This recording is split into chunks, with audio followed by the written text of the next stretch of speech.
नमस्कार। इस वीडियो में आप सभी का बहुत बहुत स्वागत है। मेरा नाम कमल कुमार है और आप देख रहे हैं क्यों तक मौसम यूट्यूब चैनल के ऊपर आप ये वीडियो देख रहे हैं। बंगाल की खाड़ी में उभरने वाला सिस्टम जो 24-25 सितंबर के आसपास उभरेगा उसके ट्रैक के बारे में चर्चा करेंगे। साथ में एक चक्रवाती तूफान भी बनने की संभावना है जो कि सितंबर माह के पहले सप्ताह में बन सकता है। उसका नाम मैं आपको बता देता हूँ, नाम हो सकता है शक्ति, नाम उसका रखा जा सकता है और उसके बारे में भी थोड़ी सी चर्चा करेंगे, लेकिन अभी वो काफ़ी दूर बना हुआ है। मैं बताना चाहूँगा 24-25 सितंबर के आसपास जब बंगाल की खाड़ी में ये सिस्टम डेवलपमेंट होने लगेगा ना, तब यहाँ पर पश्चिमी हवाएं, उत्तरी भारत में उत्तर पश्चिमी हवाएं चलने लगेगी। मानसून की तेज़ी से वापसी होती हुई दिखाई देगी। और बंगाल की खाड़ी के अलावा देखें तो यहाँ पर दक्षिणी चीन सागर के ऊपर कितना बड़ा सशक्त सिस्टम बनता हुआ दिखाई दे रहा है और ये सिस्टम धीरे धीरे कमज़ोर पड़ेगा और बंगाल की खाड़ी वाला सिस्टम काफ़ी मजबूत होता हुआ दिखाई देगा। धीरे धीरे मजबूती पकड़ेगा बंगाल की खाड़ी वाला सिस्टम और बंगाल की खाड़ी वाला ऐसा लग रहा है सिस्टम डिप्रेशन बनेगा 25 सितंबर या फिर 26 सितंबर के आसपास। हो सकता है कि डीप डिप्रेशन भी बने, लेकिन साइक्लोन बनने की संभावना इस सिस्टम की बहुत ही कम नज़र आ रही है। और अगर बनता भी है तो छोटा मोटा साइक्लोन बन सकता है कुछ देर के लिए, लेकिन इसके बारे में ज़्यादा साइक्लोन बनने की प्रेडिक्शन नहीं है।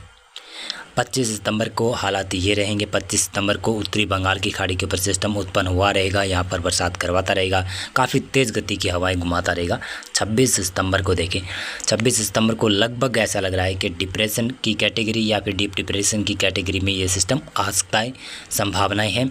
और थोड़ी सी ये भी संभव है, वैसे भारतीय मौसम विभाग ये भी संभावना जता रहा है कि 26-27 सितंबर के आसपास या फिर 25 सितंबर के आसपास चक्रवाती सिस्टम जैसा एक लो मीडियम चांसेस है कि ये चक्रवाती बन सकता है, लेकिन अभी हाई चांसेस नहीं है।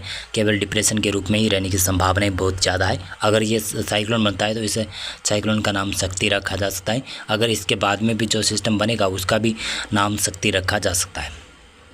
देख सकते हैं 26 सितंबर को उड़ीसा के आसपास लगभग यहाँ से आएगा शायद। और वेदर मॉडल प्रेडिक्शन कर रहे हैं कि ये जब एंटर करेगा तेज़ी से मध्य भारत की तरफ बढ़ने की संभावना है, लेकिन हाँ उत्तर भारत की तरफ नहीं बढ़ेगा। उत्तर भारत में ज़्यादा मौसम बिगड़ेगा नहीं। और 28 सितंबर को देखेंगे तो 28 सितंबर को लगभग ये तो दिखा रहे हैं कि पश्चिमी मध्य प्रदेश पूर्वी गुजरात की तरफ जा रहा है, लेकिन मेरा थोड़ा सा अनुमान है, मैं बता देता हूँ आपको कि ये सिस्टम धीरे धीरे पूर्वी भारत की तरफ थोड़ा सा रिकवर कर सकता है, अनुमान बना हुआ है।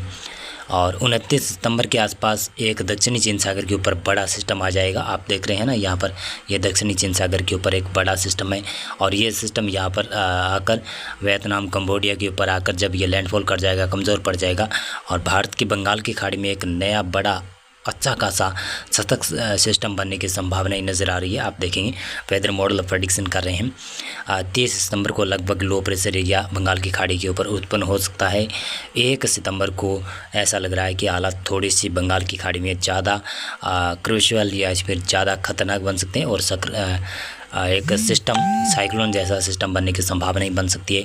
2 अक्टूबर को हालात ये रहेंगे और 2 अक्टूबर के आसपास एक बड़ा सिस्टम रहेगा। देख सकते हो आप, आपको मैं दिखाऊं तो ये सिस्टम, इसका भी ट्रैक लगभग सेम टू सेम जो दिखाया जा रहा है वैसे ही हालात इस ट्रैक के रहेंगे, लेकिन ये सिस्टम ऐसा लग रहा है कि मध्य प्रदेश के पूर्वी इलाकों के ऊपर आकर रिकवर कर सकता है, पूर्वी भारत की तरफ जा सकता है, संभावनाएं बनी हुई है। क्योंकि उत्तर पश्चिमी भारत के क्षेत्रों के ऊपर पश्चिमी हवाओं का जोर काफ़ी ज़्यादा हो जाएगा 2 अक्टूबर तक। और 3 अक्टूबर तक भी ये सिस्टम छत्तीसगढ़ तक और मध्य प्रदेश पूर्वी इलाकों की तरफ पहुंचेगा, लेकिन अभी भी संभावनाएं ये वेदर मॉडल फोरकास्ट कर रहे हैं कि उत्तर भारत की तरफ भी पहुंचेगा बरसात लेकर, लेकिन उसके बारे में कुछ कह नहीं सकता। देख सकते हैं ये जेप्स वेदर मॉडल था और मैं आपको थोड़ा सा ECM वेदर मॉडल का प्रेडिक्शन और दिखाऊँगा। ये जो देख रहे हैं ये है ECM वेदर मॉडल का प्रेडिक्शन और 25 सितंबर के आसपास ये दिखा रहे हैं डिप्रेशन ही रहेगा सिस्टम, लगभग वेल मार्क कि आप डिप्रेशन में रहने की संभावना है। और 26 सितंबर को यानी ट्रैक तो सेम टू सेम दिखा रहे हैं, लेकिन जेप्स वेदर मॉडल कुछ तगड़ा सिस्टम बनता हुआ दिखा रहा है, लेकिन हाँ ये भी सिस्टम ये भी वेदर मॉडल बनता हुआ दिखा रहा है सिस्टम, और महाराष्ट्र और गुजरात की तरफ जा सकते हैं, लेकिन परिवर्तन हो सकता है, इसमें बदलाव हो सकता है और ट्रैक में चेंजेस आने की संभावना है।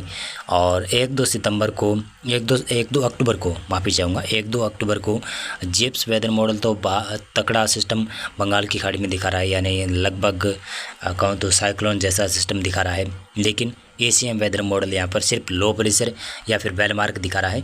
हो सकता है कि डिप्रेशन में भी सिस्टम बने, लेकिन देख सकते हैं इसका हालात, यानी दोनों मैंने कंपैरिजन करके आपको बता दिया है। और 5 सितंबर तक में मैंने मौसम पूर्वानुमान या फिर मौसमी सिस्टम जो बनेंगे ना उसका पूर्वानुमान आपको दिखाया है, और ये हर रोज़ चेंज होते रहते हैं और हर रोज़ चेंज होंगे, और ये ऐसा लग भी रहा है। और 24-25 सितंबर के आसपास जब सिस्टम बनेगा, मजबूत तगड़ा सिस्टम बनेगा ना, उसका असर मध्य भारत, दक्षिणी भारत और पूर्वी भारत में ही रहेगा, केवल उत्तर पश्चिमी भारत के इलाकों में इसका असर नहीं पहुंचने वाला है। बहुत बहुत धन्यवाद आपका पूरा वीडियो देखने।